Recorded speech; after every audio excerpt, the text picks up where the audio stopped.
Call the meeting to order. Do you have any public comments? I don't believe nobody signed up for public comment. Okay. Approval of the minutes from August 28th. Need a motion and a second. So moved. Seconded. All in favor? Aye. Any opposed? Motion carries.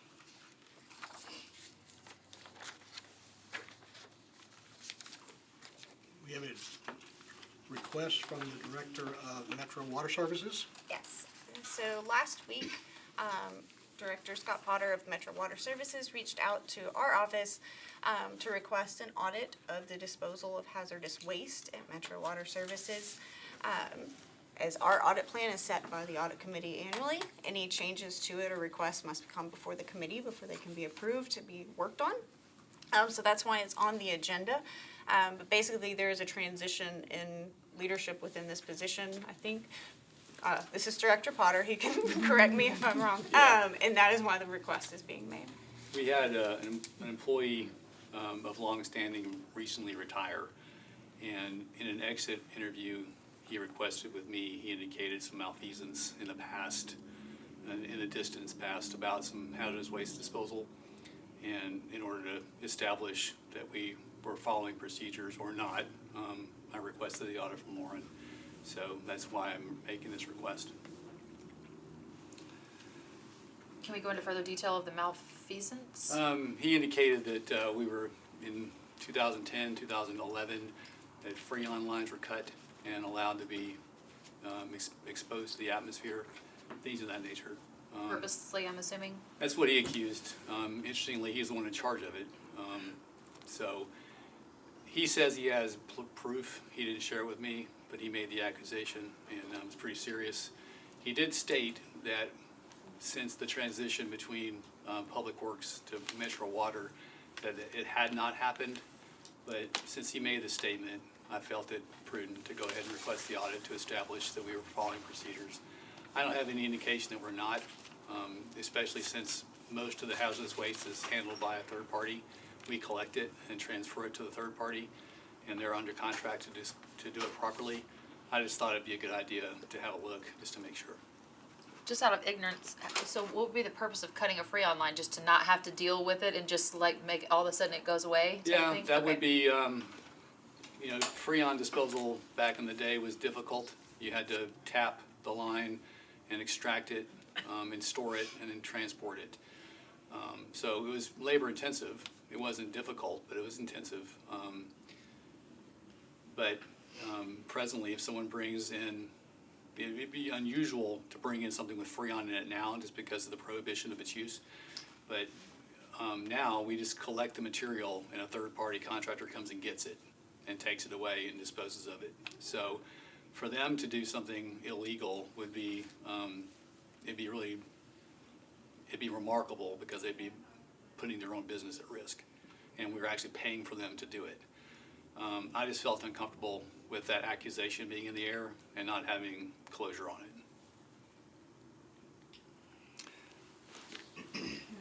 Did the person in the exit interview implicate the knowledge and participation of employees that still serve with the department? He made some statements.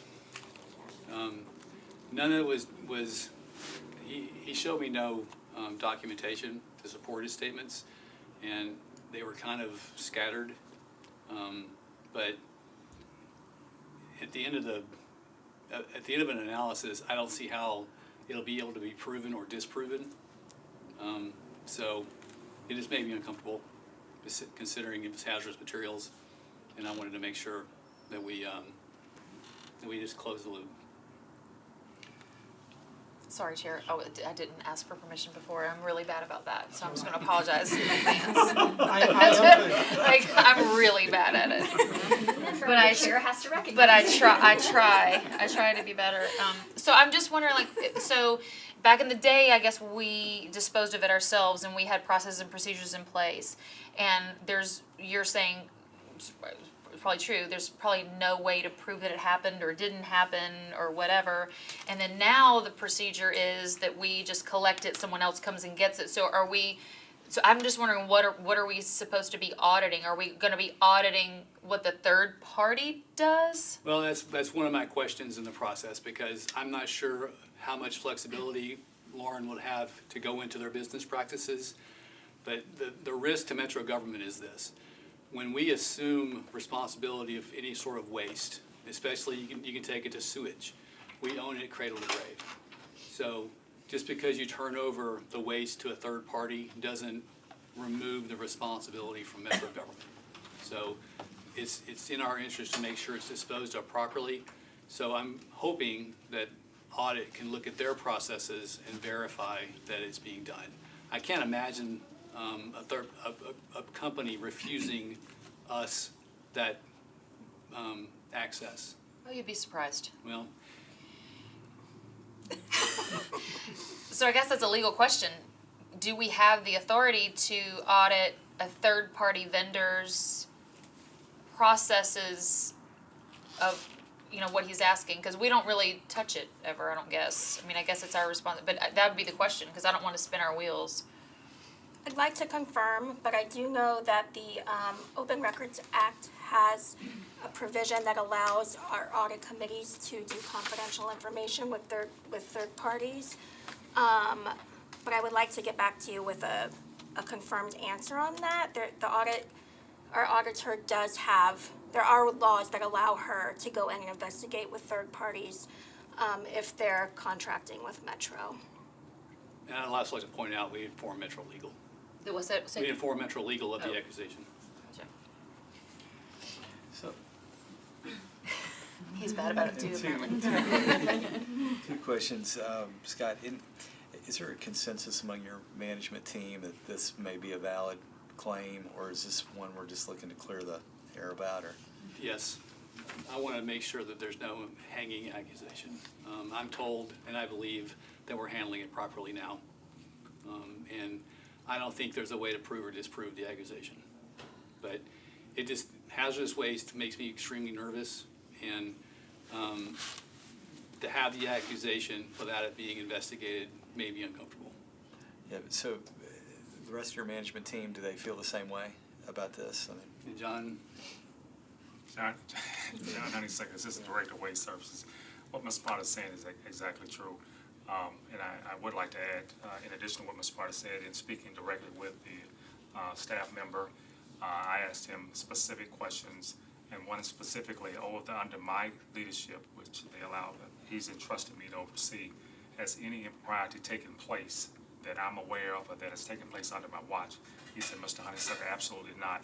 His allegations, alleged allegations, were prior to coming to Metro Water. That was stated to me, and he shared with me a few items, but they were dated from 2002, 2004, 2010, and I stopped him there. I just said, if that's the case, I would rather, let us go through the proper channels of getting our legal involved to discuss that. do you have a sense of how much it'll cost us to do this? No idea. Big number or small number? How much it would cost us? Yeah. Like our office to do the work? No. I mean, we typically don't put We're not- values necessarily to our We're audits. not hiring outside. For hiring outside, I mean, with it narrowly scoped, and it's most likely, especially if you got a subject matter expert, I'm talking 25, 50,000, probably. I don't think there's a risk. I just wanted to close the loop. But to understand, it might cost as much as $50,000 to do this. Feel $50,000 strong about this? Yes. So, I am very interested to hear and glad to hear that you have exit interviews. I think that's something we don't do broadly across Metro. I think it would behoove us to do so. I'm wondering why this retiring employee, again, was this sort of feeling some past guilt, wants to get it off his chest, that kind of thing. I would say, and I respect and appreciate your concern regarding hazardous waste. My concern comes more in internal operational communication around people for repeat years knowing a malfeasance, something wrong was happening, and they didn't feel that they had somebody to tell to make it to stop happening. That is my concern often in Metro, that the effect that has, not just on safety, but just on culture, and then culture compounds safety, right? Because somebody sees something wrong happening, and why don't they speak up about it? To whom do they report it? Was it not reported because this gentleman who shared all this was in charge, and thus the people who saw it happening, why didn't they go to audit and say this is a malfeasance? So, colleagues, I would say I am more interested in understanding it from a organizational dynamic standpoint, that we have structures in place that would allow something like this to happen, more so than, and again, that's Well, me. Vice Mayor, I think we're proving that's in place now because we're in this room. Fair, but if you still have employees whom this person implicated and they never saw fit to tell you that this has happened in the past, I can't speak to 2012. yeah, no, understandably, I'm not impugning anybody for stuff that happened in the past, but. Yeah, and in fairness to Metro Water, this happened under Public Works, which at the time was very different. I'm hoping that NDOT is better, I'm assuming that it is, but that was sort of different. So it was a different department, it was different leadership, it was different whatever at the time. It's also a completely different procedure, and I think I get your concern. I personally am okay with it. Understanding that you've come and said, this is a concern to me, it happened way back when, we don't even do it the same way, it's a third party. I don't know that it's necessary, except for, I mean, if you're we can't prove that it happened or not, and I think you've got the processes in place that prevent that, and so to me, I feel okay with it. I appreciate that you're coming and saying, hey, look, this happened, and there's open communication about it. I don't know that it rises to the level of an audit, but if I'm in the minority, whatever, but I appreciate 100% when you have gotten this information to say, hey, look, this happened and I want it off of my chest, so that now that it's out there. I'd like to point out, we haven't established it did or did not happen. Right. And from my perspective, whenever I hear anything like this, it's a regulatory trigger for me. So I'm obligated to report this. I cannot hold this information closely. Yeah. So for me, it was easy. I hear this information, I must take it to my regulatory authority. In this case, it's Lauren. Yeah. So I think what would be a little more compelling to me is if there was any evidence that the current contractor that we use to handle material waste had in any way breached their agreement, because that's really what we would end up auditing now. There's no indication So was of there that. any? Okay. I'm completely comfortable we're doing it right. Yeah. Okay. And in that statement, are you also comfortable that the procedures and processes are in place to ensure that? Yes. And we're going to follow through with the contractor to double check. What will that look like? that An follow-through? operational audit, our subject matter expert at Metro Water Waste Services will go on site and make sure that they put eyeballs on it and make sure it's done right. Just a question, if you're gonna go through those steps and so forth, because I'm weighing in my mind the cost benefit here, and respect very much that if the director felt strong enough to come over, this is a serious matter here. Does it make sense before we spend any money on it to allow you the opportunity to do that, and maybe just defer this one meeting? And I can report back. you can come back, yeah, and if you still feel strongly about it, then we can move it forward. I think it's a great approach. Yeah, 'cause I really appreciate you being here. I mean, you don't have to Google too far to find so many communities that have drinking water issues and so forth that, have a lengthy history to them. So I really appreciate you being here. But I think too, the history, this being long ago, if you've got some other means to check it out, then we can always come back together and call a special meeting if you think something is that I important. will do exactly that. Yeah. Perfect. Good So recommendation. I'd make a motion to defer if you're comfortable with that. I concur with that. One meeting. All in favor? Aye. Any opposed? Motion to defer. Thank you. Thank you for being here with us today. Thank you, Director.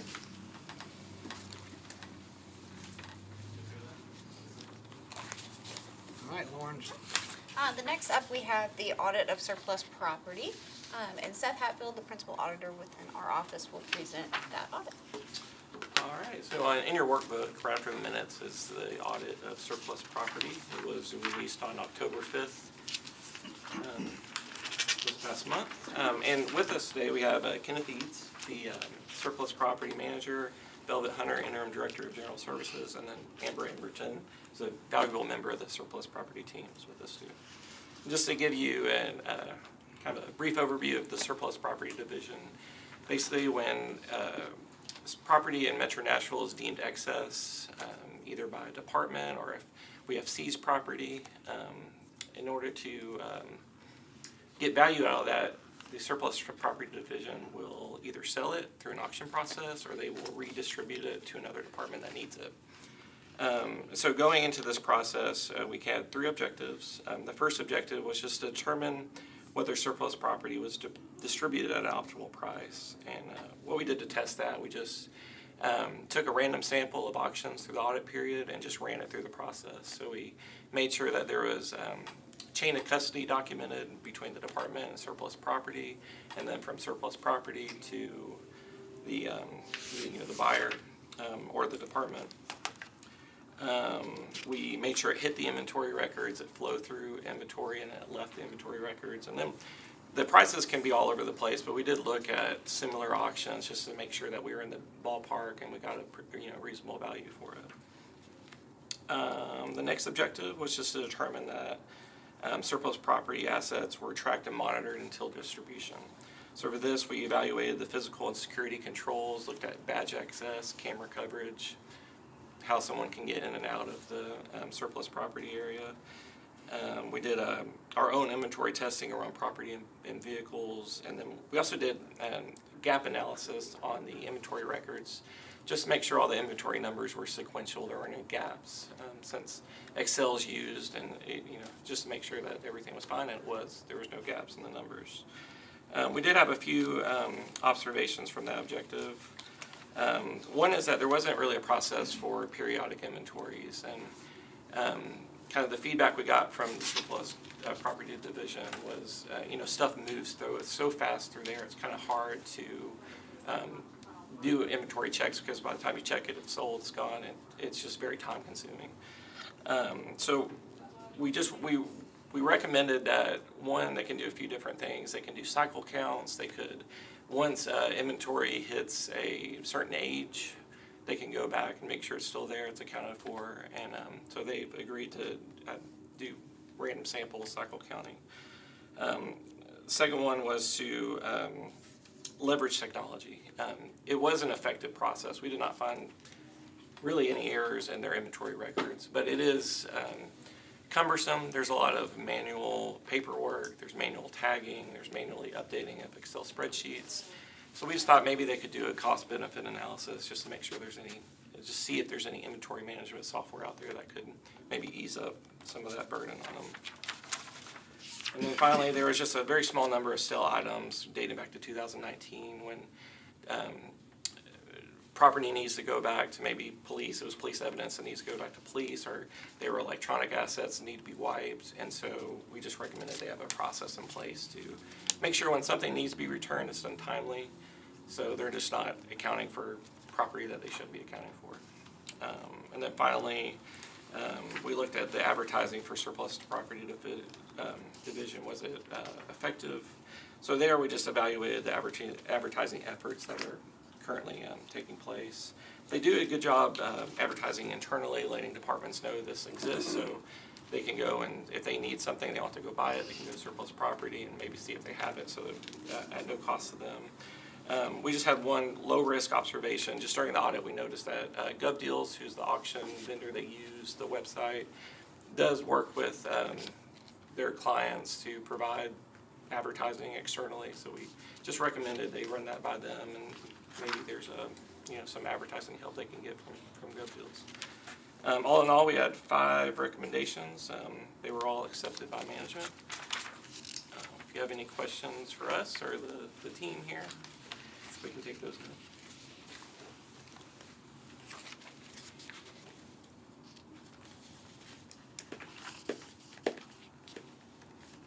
Questions or comments? None for me. Great, thank you. Thank you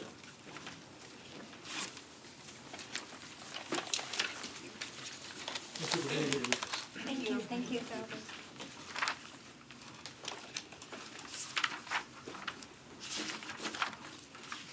Is that a motion, do you need a motion to accept that audit, or just kind of just checking? Follow up on the Barnes Fund. Yes, now Seth again. So just to give you a brief history of this, we did an audit back in 2019, a full audit that had several recommendations to it. Then usually it's several years later we go back and audit something, just that's the time it takes. But we did go out a few years later and did another full audit and did a follow-up of that. During that second audit, we found that they did implement a lot of the high-risk observations. And so after that audit, we just had 2 remaining recommendations left. So we just did another brief follow-up to make sure those last 2 recommendations were implemented, and they were. So they've implemented all their recommendations with us. So the only thing outstanding was to have policies and procedures in place for the employees that work in that over the Barnes Fund, and then also the first audit recommended conflict of interest forms be signed for the members of the Housing Trust Fund Commission. When we did the second follow-up, there was 1 or 2 that they couldn't find. So we went back and verified that that was done for this follow-up audit, and it had been done. So that's closed out as well. So everything is good. Thank you.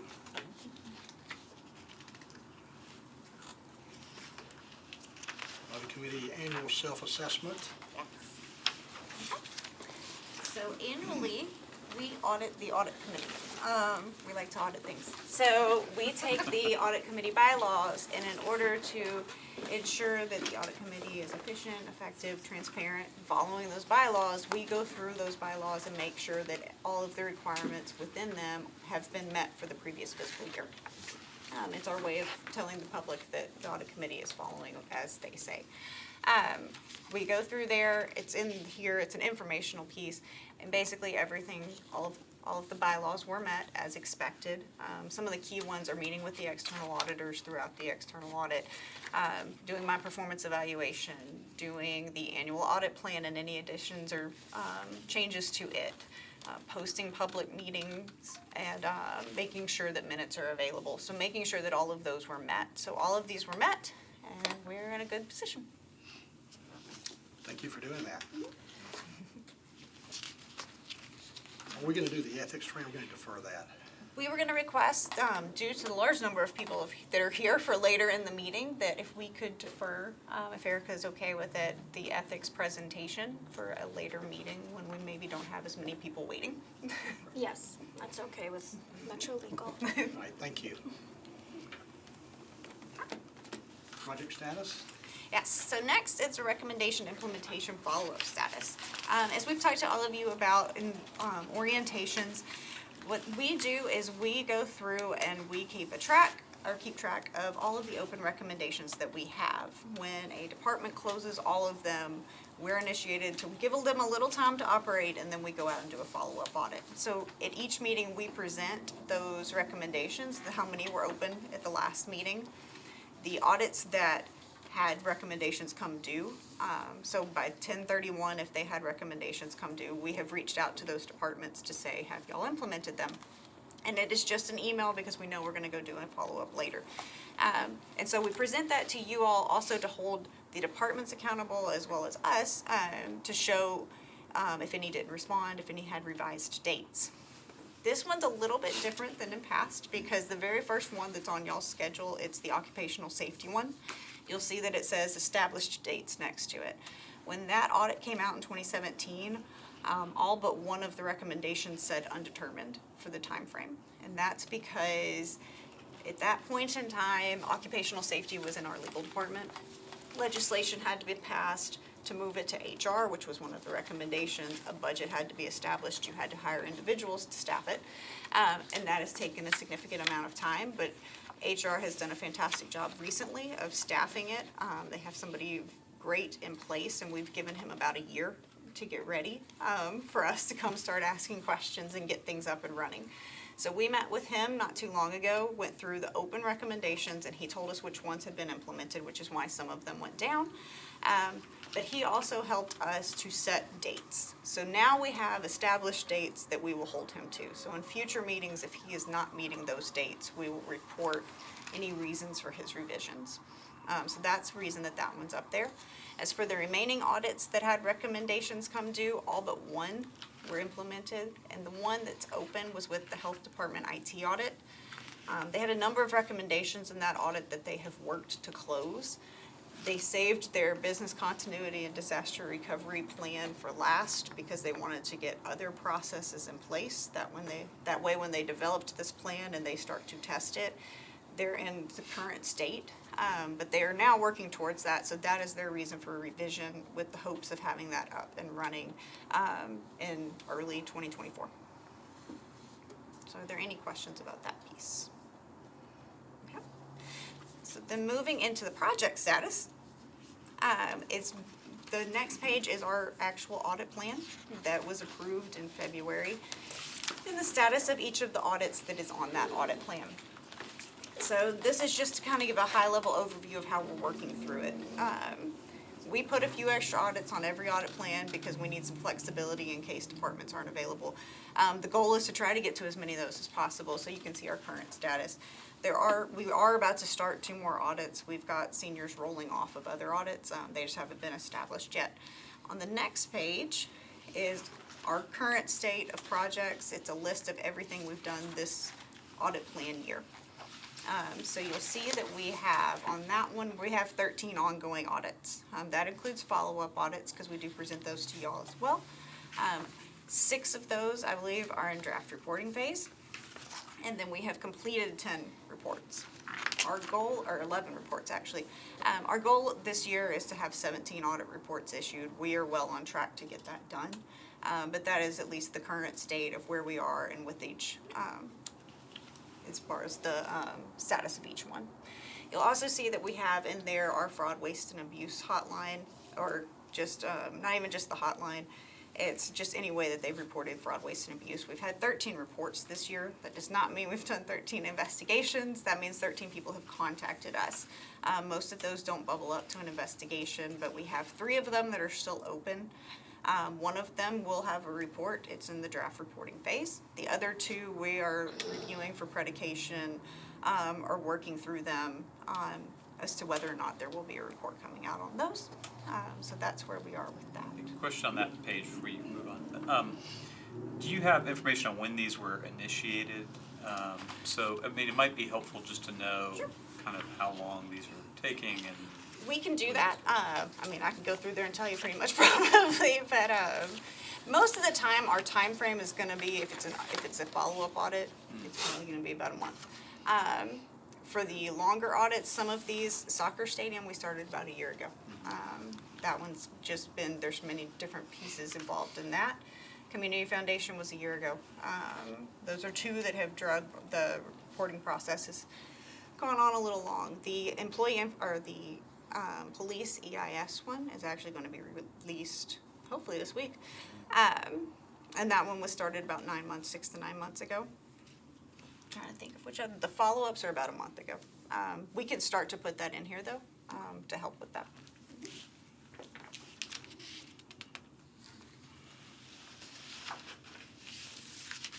Any other questions?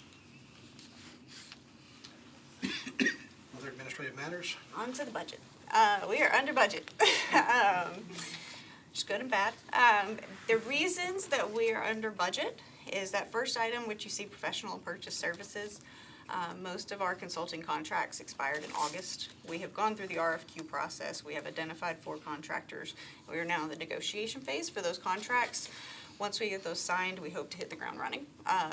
We have a list of projects for them to help with, an IT audit, assisting on some other projects. So we hope to make up for that in the second half, where we can start giving them projects and use more of that budget.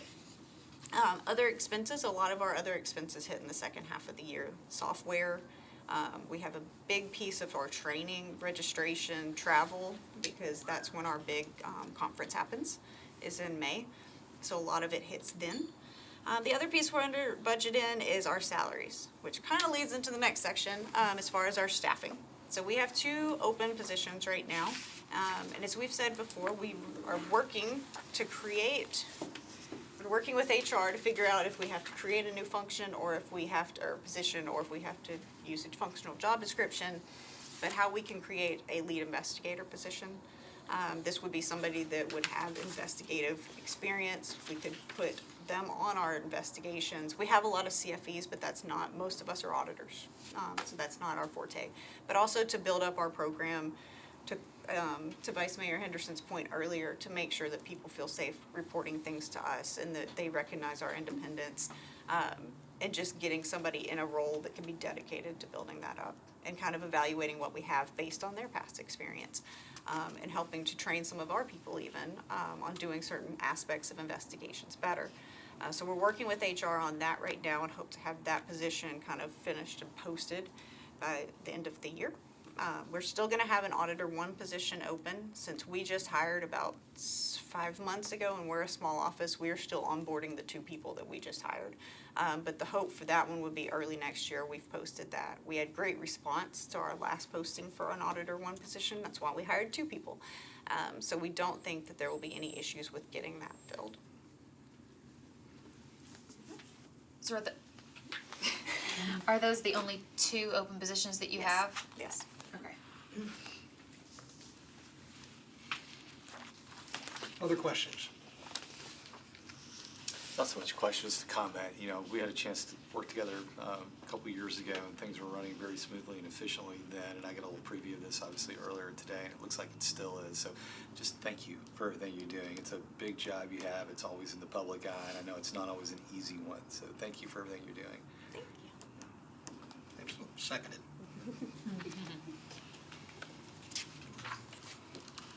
Does anyone have any recommendations for items to be considered for future meetings?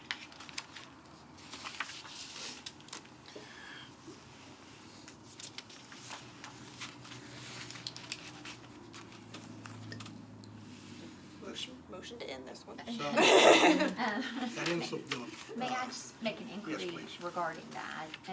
If we needed a minimum quarterly. Yes. Is that a standard ask on every agenda when we meet together, unless we're specially called for a specific purpose, consideration of items for future meetings? Yes, And is it's- that like, yes. that's a standard agenda item? Okay. Yes.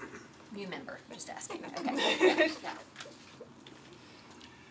need a motion to adjourn the public's, I'll move to adjourn. move the Seconded. executives. All in favor? Aye. We are adjourning the public meeting.